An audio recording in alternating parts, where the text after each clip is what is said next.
Bem-vindos ao Depois da Sessão, um podcast de entrevistas com diversos temas prontinhos para enriquecer o seu conhecimento. Nesta primeira temporada, teremos 10 episódios, cada um com um assunto diferente relacionado à psicologia. Se você curte o tema e conteúdos atuais, esse é o podcast perfeito para ouvir qualquer hora do dia. O oferecimento dos futuros psicólogos do Centro Universitário Católica de Santa Catarina. Siga-nos no Instagram, Psicologia Católica SC. Se liga aí! E no episódio de hoje, eu, Antônio Schmidt, junto com os meus psicolegas Jordan Matei e Marcos Correia, vamos conversar com um convidado muito especial sobre o tema psicologia do esporte. Bem-vindo, Renato! Olá, Antônio. Olá, Marcos, Jordan. É um prazer estar aqui com vocês. Obrigado pelo convite. Que alegria receber você. E no episódio de hoje, a gente vai falar um pouquinho mais de como é feita a preparação psicológica dos atletas para uma competição. Renato, fala um pouquinho para a gente aí sobre você. Faz um resumo aí para quem está te ouvindo, te conhecer melhor. Bom, eu sou psicólogo do esporte, já atuo na área já faz uns 4 anos. Passei por algumas instituições, como a categoria de base da Ponte Preta, já atuei com basquete, já atuei com esportes universitários, modalidades, desde modalidades convencionais até mesmo modalidades do esporte eletrônico. Hoje atuo com ciclismo, desde a parte de formação social, uma instituição que trabalha valores sociais desde das crianças, de modo recreativo, até com atletas que hoje representam a seleção brasileira, competem pelo time Brasil, e também lutadores do MMA que hoje disputam no UFC. Quanta coisa, cara, que legal. E por que tu começou na psicologia do esporte, cara? Bom, eu comecei na psicologia do esporte na verdade, surgiu esse interesse durante a minha graduação. Quando eu entrei na psicologia, eu vislumbrava o lado clínico, mas ao ter contato com psicologia do esporte, fui adentrando de conhecer um pouco mais dessa ciência, que a psicologia do esporte ela tem uma ciência própria, e conhecendo um pouco de como funciona a dinâmica, como funciona a atuação, e também perceber que existe um mundo a ser explorado desse trabalho riquíssimo da psicologia do esporte, que é voltado desde atletas do alto rendimento até mesmo praticantes, de modo recreativo, escolar. Então foi quando eu me interessei, e desde então, no último ano, eu iniciei o meu curso de formação em psicologia do esporte, saindo e me formando, eu comecei a atuar e estou aí desde hoje, me especializando, concluo no final desse ano minha especialização, e buscando mais conhecimento e praticando mais dessa área nas profissões que eu realizo. Cara, que legal. E um backstory, assim, tu pode passar pra gente no ensino médio, assim, tu era um menino da educação física, tu fazia muito esporte, como é que surgiu? Tu já gosta do esporte, daí na graduação foi a cereja do bolo, ou tu descobriu na graduação mesmo? Isso é muito engraçado pensar, porque, na verdade, eu sempre gostei muito de esportes, mas eu nunca, apesar de ter uma boa qualidade técnica, eu nunca tive uma boa qualidade física para praticar os esportes. Então, eu acabava ficando desproporcional em relação às outras crianças, outros adolescentes da minha idade. Mas sempre fui muito torcedor. Então, sempre que tinha ali... eu gosto muito do futebol, mas gosto também bastante de outras modalidades, apesar do futebol ser a que eu mais assisto, a que eu mais acompanho. E sempre fui muito torcedor. Então, eu sempre estava por dentro das notícias, sempre bastante interessado. E no ensino médio, eu não via a educação física como uma opção, devido à minha ao não destaque nos esportes, apesar de gostar muito, mas eu sempre acompanhei e via muito mais como um hobby do que algo que eu pudesse me profissionalizar no futuro. Quando eu entro na faculdade e me deparo que existe uma atuação voltada para o esporte, eu me interesso e começo a unir aquilo que eu tenho muito interesse de modo realmente pessoal com algo que eu poderia, então, me profissionalizar.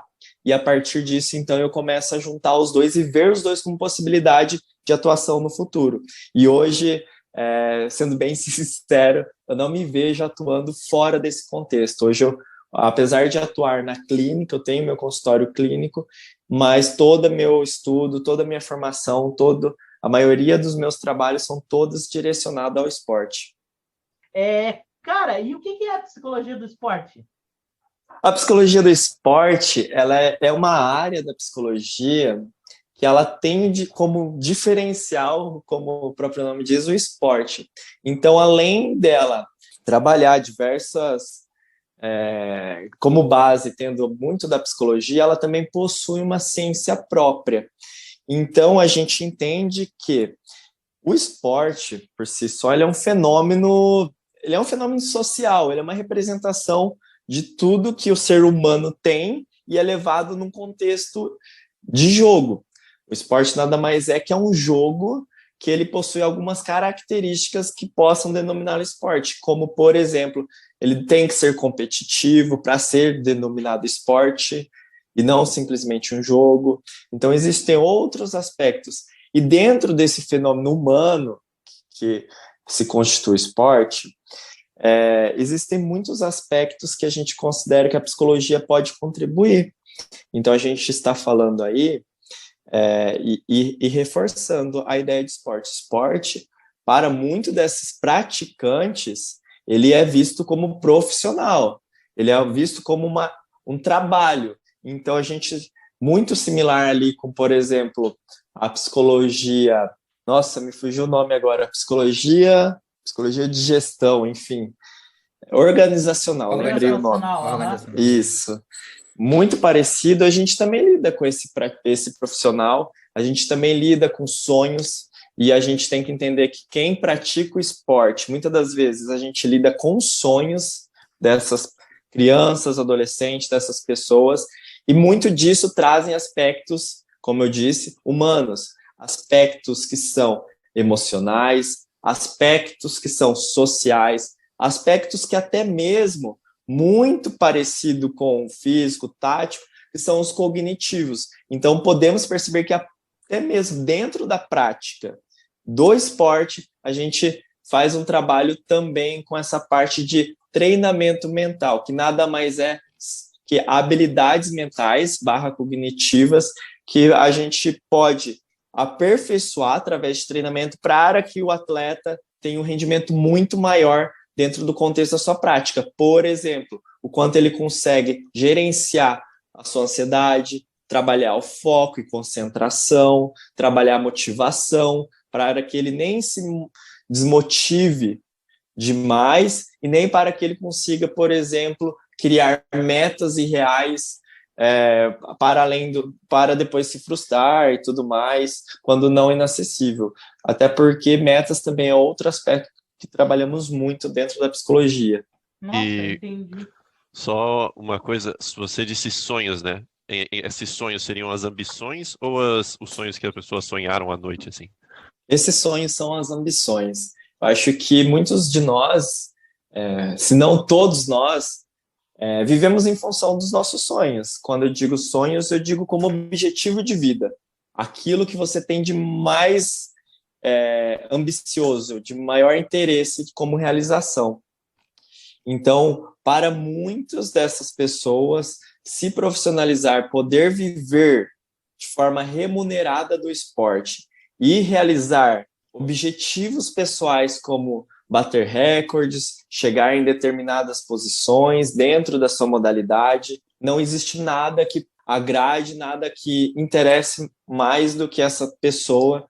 E é isso que eu digo como sonho. E, cara, tu já falou que tu gosta de acompanhar futebol americano, futebol. O psicólogo do esporte, ele pode atuar em qualquer esporte? Sim, o psicólogo ele pode atuar em qualquer esporte e também ele pode atuar de modo para além do esporte quando pensamos em jogos. O que eu quero dizer com isso? Bom, toda a modalidade de esporte ele pode entrar visualizando o alto rendimento e a melhora de performance. Mas quando pensamos para além do alto rendimento, nós temos, por exemplo, no contexto escolar, a atuação do psicólogo do esporte, que pode atuar, por exemplo, na formação de valores e cidadania dos jovens desse ambiente, levando de jogos que são cooperativos e não competitivos, e através disso, através da vivência que esses participantes acabam tendo, eles conseguem trabalhar reflexões, eles conseguem trabalhar desenvolvimento humano, eles conseguem trabalhar valores sociais, além do mais que o psicólogo também pode estar em práticas recreativas, como uma academia, simplesmente estando ali, fazendo acompanhamento de algum cliente dessa academia, trabalhando algum objetivo que tem algum aspecto psicológico desse praticante nessa academia, ou até mesmo trabalhando em função da melhora do ambiente. Quando nós entendemos que o ambiente ele influencia no prazer desta pessoa, influencia nas questões psicológicas dessa pessoa, que o ambiente ele pode proporcionar uma melhora social dessas pessoas, então entende que a participação do psicólogo, que tem um estudo e um olhar mais crítico, para que ele possa fazer alterações nesse ambiente a fim de proporcionar uma melhora psicológica e social para quem usufrui desse meio. Nossa, que rico, eu não fazia ideia disso, cara. Então, tu não pode passar treino, eu imagino, mas tu pode propor alguma dinâmica dentro de uma academia, por exemplo. O psicólogo, ele não passa um treino quando voltado a tático ou técnico, mas ele pode, junto com os profissionais, o psicólogo ele sempre trabalha junto com uma equipe, e ele pode passar treinos dentro de uma periodização, desde que seja habilidades cognitivas. Por exemplo, eu entendo que se meu atleta toma uma decisão mais rápida, então, no momento onde exija ele uma mudança de circunstância, que ele precise, no momento que ele se perceba ansioso, ele volte à concentração, volte para o momento presente agora, que ele tenha resiliência para não ficar lamentando um lance que já passou.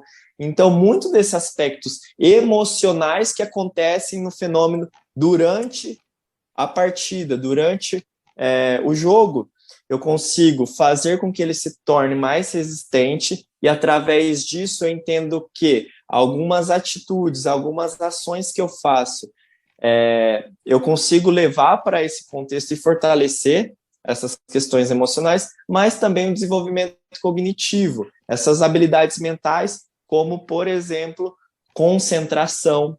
A concentração, eu não vou deixar para trabalhar no momento do jogo e buscar resgatar isso com esse atleta, esse praticante, nesse momento onde vai ser exigido muito mais dele ou dela e que isso vai se tornar muito mais difícil de ser acessado. O que eu faço? Eu consigo fazer dentro de uma periodização, num plano de treino, num planejamento, um treino de concentração onde ele consiga, no momento mais tranquilo, de mais fácil acesso, que ele desenvolva isso, e para depois, quando bem desenvolvido, bem trabalhado, quando ele vá para o momento onde é exigido ir e acessar isso de uma maneira mais difícil, ele tenha muito mais recurso, ele tenha muito mais repertório, e ele consiga aplicar isso de uma maneira muito mais tranquila do que se ele não tivesse passado por nenhum tipo de prática. Então, tudo o que fazemos, desde habilidades como memória, tomada de decisão, concentração, gerenciamento de ansiedade, pode ser treinável antes, para que nesses momentos a gente resgate e chegue com muito mais preparo quando isso for exigido. Nossa, que incrível, isso já respondeu várias dúvidas que eu particularmente tinha. Que rico isso, cara. E antes de uma competição, como é feita a preparação do atleta, cara? Bom, antes da competição, eu acho que a gente tem que considerar que cada atleta tem a sua individualidade. Quando você me diz competição, eu vou pensar um pouco mais no alto rendimento. Então, eu entendo que antes de ser atletas, na verdade, atleta é uma identidade de uma pessoa. Isso é um fenômeno que participa dentro de uma estrutura de uma pessoa. Então, isso não é visto de modo segregado. Isso é a constituição de um todo. Então, se eu entendo que, além de praticante, existe ali uma pessoa que tem seus interesses, seus desejos, uma pessoa que é diferente de todas as outras, eu tiro isso de uma forma já pré-moldada e eu entendo qual é a individualidade de cada ser ali, eu consigo entender por qual caminho eu sigo com esse atleta no sentido de o que eu, como profissional, posso facilitar e promover como maior benefício para essa pessoa em função das suas individualidades, entendo qual é a demanda no sentido de qual que é o que essa pessoa tem de maior dificuldade, de maneira que eu posso ajudá-la, e também, quando isso levado para um contexto coletivo, porque por mais que até mesmo o esporte seja individual, muito dos treinos, da preparação física, tática e até psicológica, ela é feita no ambiente coletivo. Então, eu entendo que quem é as pessoas que formam esse coletivo, como se dá a união dessas individualidades e como constitui todo esse coletivo. E a partir disso eu consigo dar forma para esse coletivo e entender qual é a demanda desse grupo, dessa equipe, diferente de todas as outras, porque essas pessoas são diferentes de todas as outras, nenhuma é igual, e como eu trabalho as necessidades dessa equipe e também como eu promovo uma melhora deste coletivo, como a psicologia, com a sua ciência e com tudo que ela pode oferecer, ela pode aperfeiçoar ainda mais essa equipe. Que rico. E a diferença de atuar com uma equipe e atuar individualmente com o atleta? Tem diferença? Todos os atendimentos são feitos em equipe? Como é que funciona isso? Tem diferença sim, viu, Antônio? Depende muito da maneira que somos contratados inicialmente. Então, muitas das vezes, há psicólogos que é requisitado de forma individual por um atleta, independente de ser modalidade individual ou coletiva, que esse atleta entre em contato com esse psicólogo ou psicóloga e pede o tipo de trabalho. E daí, junto com esse profissional, os dois buscam enxergar quais são as ferramentas disponíveis e quais caminhos eles enxergam que pode beneficiar ali dentro deste trabalho. Muitas das vezes, quando há procura desse profissional, na maioria das vezes, é em função já de uma demanda, já de algo que esse atleta já tenha como necessidade. Outras vezes, nem sempre, mas outras vezes, é quando conhece do trabalho e sabe que pode desenvolver e pode oferecer um ganho na sua busca por performance. Quando essa procura ela vem de forma individual, são feitas sessões, então são sessões ali que cada profissional estipula seu tempo, mas isso acontece de forma clínica. E feito de maneira clínica, como se fosse uma terapia mesmo. Exato, porém, o trabalho, o direcionamento, ele acaba partindo um pouco da ciência da psicologia do esporte. Junto a isso, o profissional, ele, além do atendimento que é feito com o atleta, ele faz o acompanhamento e busca informações com os outros profissionais que atuam com esse atleta e também ele faz a observação de campo. Então, ele se propõe, muitas das vezes, a estar dentro do contexto de treino, acompanhar competições desse atleta para que ele consiga sempre ter mais informações e que, se necessário, ele possa intervir ali de forma presente a fim de promover resultados em momentos ali dentro da prática desse atleta. Se for contratação via equipe ou via instituição, daí é muito importante ver qual que é o interesse e qual que é a necessidade dessa equipe, dessa instituição. Há instituições enormes que contratam um psicólogo com uma determinada carga horária e muitas das vezes muito do que você gostaria de colocar em prática ali, acaba não tendo uma carga horária suficiente para você executar seu trabalho da melhor maneira. E outras equipes acabam possibilitando essa carga horária maior. Quando isso acontece, você tem que começar a direcionar um pouco mais o seu trabalho. Quanto tempo eu tenho? Eu tenho tempo para atender esse número X de atletas que constitui essa equipe de forma individualizada ou não? O tempo que eu tenho não atende a eu conseguir atender todos de forma individualizada. Então, eu preciso fazer o trabalho mais coletivo. Então, muitas das vezes, pensando no contexto que eu tenho um tempo menor, eu faço esse trabalho dentro do grupo. Então, eu adentro dentro deste grupo, acompanho os treinos e faço a intervenção baseado no que eu obtenho de informação da equipe como necessidade e como promoção e como desenvolvimento dessas habilidades. Ou seja, vamos supor que eu identifique, através da minha presença ali, da minha observação, que essa equipe tenha um trabalho de uma dificuldade de comunicação. Então, a partir disso, dentro do que eu já tinha planejado, da minha periodização, eu vou adentrando disso que eu vejo como necessidade e vou alterando ali meu planejamento. Então, naquele momento, eu começo a intervir coisas que atendam essa necessidade, como comunicação. E isso é trabalhado, é uma demanda do grupo que é trabalhada no grupo, dentro do grupo. Então, esse trabalho é feito interventivo de forma coletiva. E como que acontece?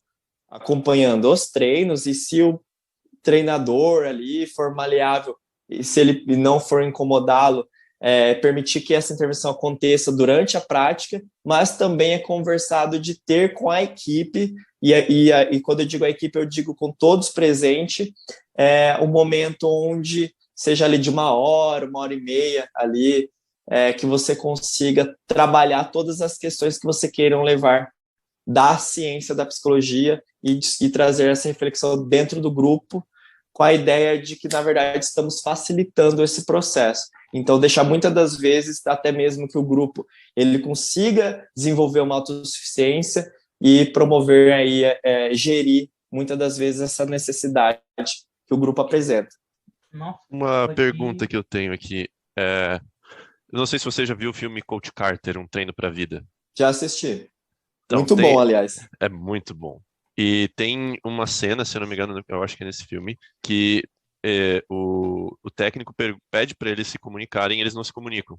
Aí ele vai lá e desliga a luz. Isso seria um exemplo meio esdrúxulo, mas um exemplo de melhoria, de intervenção para a comunicação? Jordan, excelente esse exemplo. E sim, respondendo a sua pergunta, sim, é sim um meio de trabalhar a comunicação destes atletas. Por quê? Porque a partir do momento que você está presente no contexto dessa equipe, você consegue identificar nas individualidades e na equipe quais são os interesses, o que precisa ser trabalhado e quais meios você consegue acessar essa demanda. Por exemplo, quando ele apaga a luz, ele entende, é uma tentativa. Muitas das vezes, nós levamos propostas através de tentativa. E, a partir disso, quando a gente entende uma necessidade, nós, psicólogos, precisamos ser muito criativos, baseado no interesse dessa equipe, como eu posso atender essa demanda. Muitas das vezes, para além da discussão, nós trabalhamos muito a experienciação. Então, nós entendemos que quando eles entram em contato com a necessidade e com esse tipo de trabalho, primeiro, vem o aprendizado da experiência. Então, por si só, a prática, ela já promove um aprendizado, e a partir disso, junto ao psicólogo, após essa prática, existe, então, o trabalho de conscientização.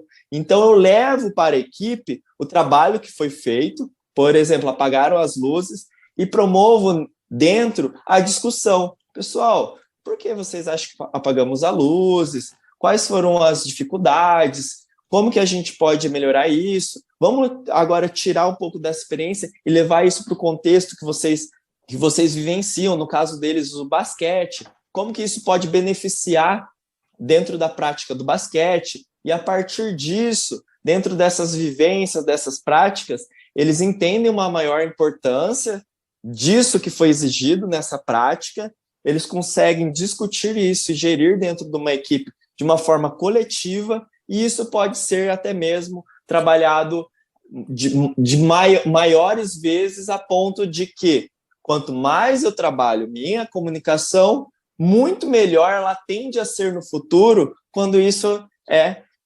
praticado. Então, é sim um trabalho incrível que naquele momento deu certo para a equipe. Que nem, por exemplo, se a gente pegar na época da Copa, quando foi no Brasil, um dos trabalhos que a Alemanha fez foi, durante os treinos com a seleção alemã, colocar a torcida do Brasil nos alto-falantes, no volume máximo. Então, eles treinavam com esse volume. Por quê? Porque sabiam que o torcedor brasileiro ele é algo que vem para dificultar para as outras seleções. Então, se eu entendo que a torcida brasileira é uma força muito grande que beneficia o Brasil e dificulta as outras seleções, o que eu faço? Eu torno automatizado, eu torno comum esse som e familiarizo os jogadores com esse som, para que no momento que essa seleção ela se depara com esse jogo contra o Brasil, que foi, infelizmente, um jogo bem difícil para nós brasileiros, quando a gente se depara com esse jogo, essa equipe ela tem um impacto menor com essa torcida, porque ela já foi estimulada a esse tipo de som. Renato, acho um complemento, né, a isso que você está falando, é uma curiosidade que eu tenho. Se eu entendi certo, né, até agora, o foco do psicólogo do esporte está mais ali na resiliência, né, em características mais focadas na vitória mesmo, né?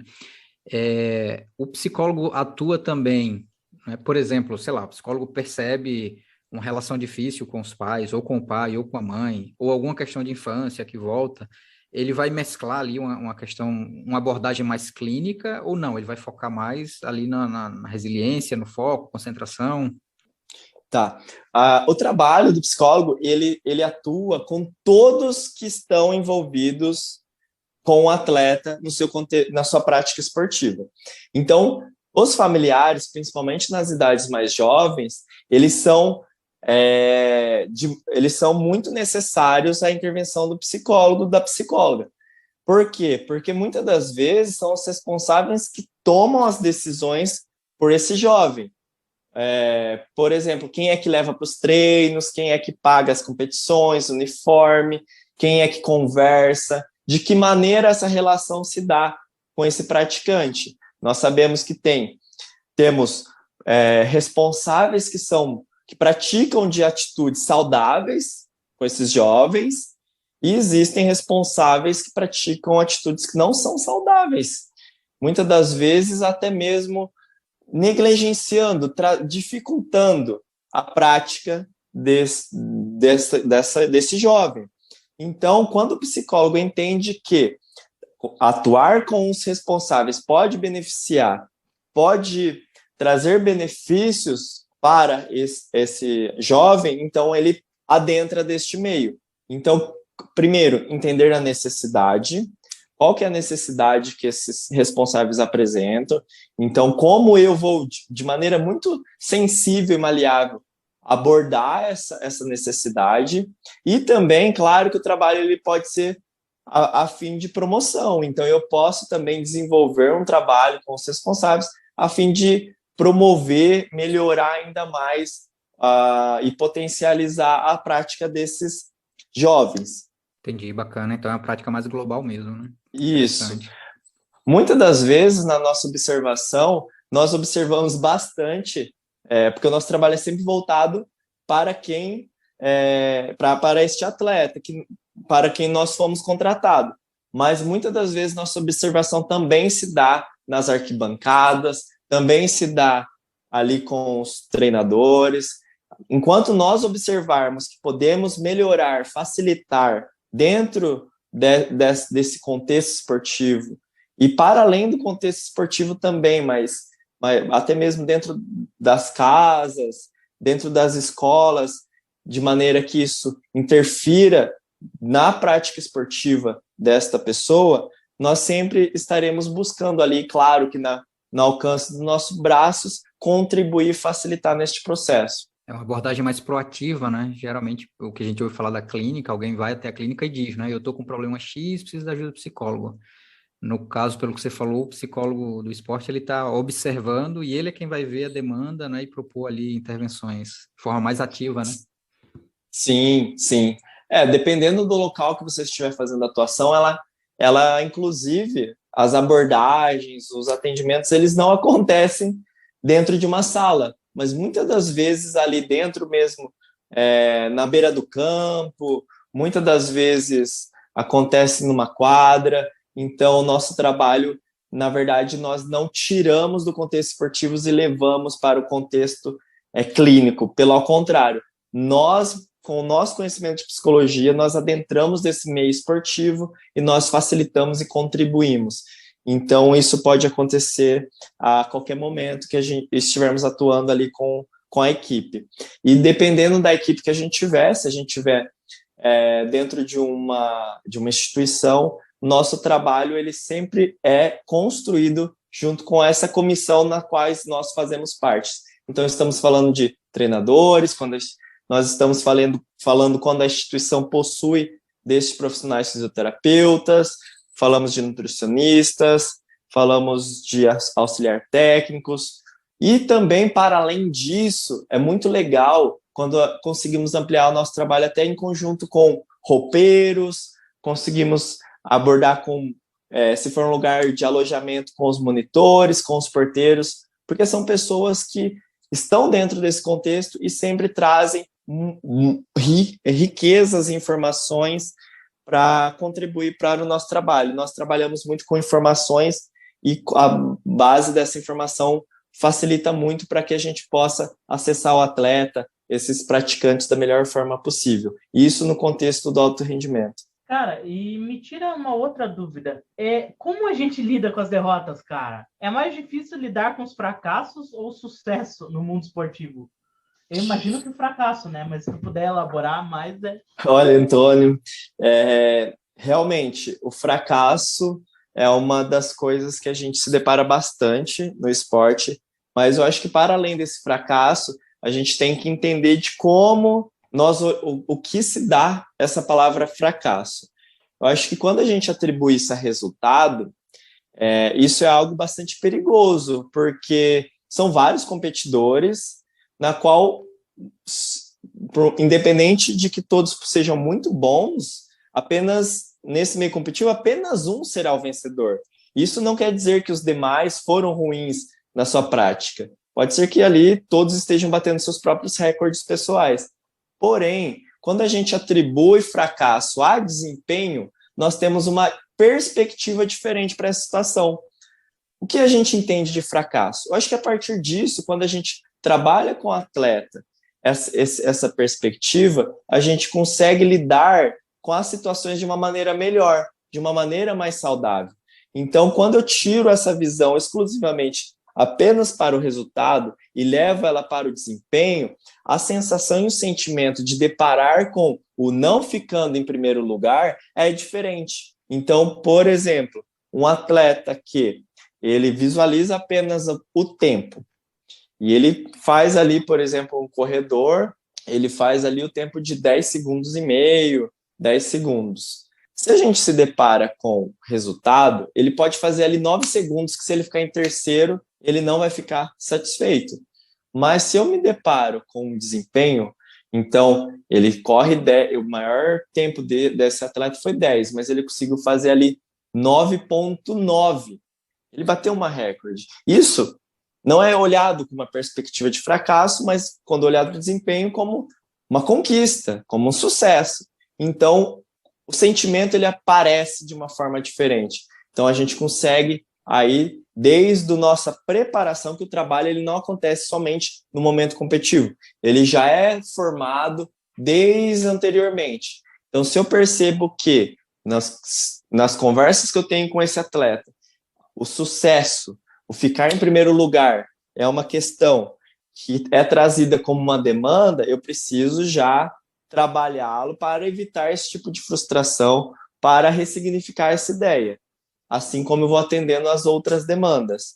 Mas também há situações contrárias, como o medo do sucesso. Isso também acontece. Uma demanda bem menor, é aparecido com muito menos frequência, mas também existem atletas que acabam tendo aspectos de boicote na ideia de, poxa, se eu ficar em primeiro lugar, eu vou ter que me deparar com situações, sejam sociais, sejam quais forem, que talvez não dê conta, como, por exemplo, poxa, se eu ficar em primeiro lugar, eu vou ter que... um exemplo, vou ter que treinar, vou ter que competir fora do país, eu não estou pronto ou pronta ainda para desgrudar da minha família, eu preciso ficar somente no Brasil. Então, o medo do sucesso também existe. Entendi, cara, que interessante esse negócio do medo do sucesso. Eu não tinha pensado por essa perspectiva, cara. Nossa, como é rica a psicologia do esporte, cara. Muito obrigado por elucidar tanto. Tu fala com uma paixão também que é muito legal, cara. Que legal. Tu tem alguma última consideração que tu gostaria de fazer, cara? Deixar algum recado para os futuros psicólogos do esporte ou para os futuros psicólogos de modo geral, alguma coisa? Esse momento é teu, cara. Olha, antes de tudo, eu quero agradecer o convite. Eu realmente amo muito a psicologia do esporte. É algo que eu tenho um amor gigante. E o que eu diria para... primeiro, é agradecer vocês pela proposta, pela iniciativa. Acredito que conteúdos como esse podem contribuir ainda mais para essa área da psicologia do esporte que é rica. Existe uma ciência própria da psicologia do esporte que é fantástica e ações como a de vocês com certeza contribuem muito para isso. A psicologia do esporte, ela é um mercado que tem espaço para novos profissionais. Existem muitos locais que podem se beneficiar muito com a atuação do psicólogo do esporte ou psicóloga do esporte. Existem muitas instituições que não conhecem dessa atuação do psicólogo, da psicóloga do esporte, que, quando apresentado, levado uma proposta, levado um projeto, podem se interessar. E quem ganha com tudo isso é a humanidade, são esses praticantes, de tornar esse ambiente, essa prática mais humanizada, mais saudável e, com certeza, agregar muito com o Brasil em relação à prática esportiva. O esporte, ele é um fenômeno que contribui muito na formação das pessoas e estudar bastante, porque a psicologia do esporte, muitas das vezes, a atuação ela se diferencia muito da clínica. Então, se apenas o conhecimento da psicologia clínica talvez não contemple tudo que a psicologia, no contexto do esporte, pode oferecer. Então, buscar estudar bastante a psicologia do esporte é importante e sempre fortalecer muito nós, psicólogos e psicólogas, nós nos darmos as mãos e fortalecer como área. Eu acho que, como classe, a gente tem muito, muito a ganhar com parcerias, com trocas de ideias, com experiências. Acho que a gente pode crescer muito juntos. Cara, que mensagem rica, que papo bom. Muito obrigado, viu, Renato? Cara, Renato, muito, muito obrigado. Renato, não sei se você utiliza redes sociais, né? Pode ser que esteja algum atleta aí ouvindo a gente também. Se alguém quiser entrar em contato contigo, quiser te contratar, se você quiser deixar aí algum contato seu, acho que é interessante também, né? Legal. Tenho sim redes sociais. Quem quiser me seguir é @RenatoHCMelo e me coloco à disposição. Qualquer pessoa que queira saber mais da psicologia do esporte, queira saber do serviço ou contratar, é só mandar uma mensagem no direct que responderia assim o quanto antes. Bom, obrigado, Renato. Cara, no episódio de hoje, então, a gente teve um papo incrível com o Renato. Ele nos respondeu várias dúvidas dessa área incrível que é a psicologia do esporte.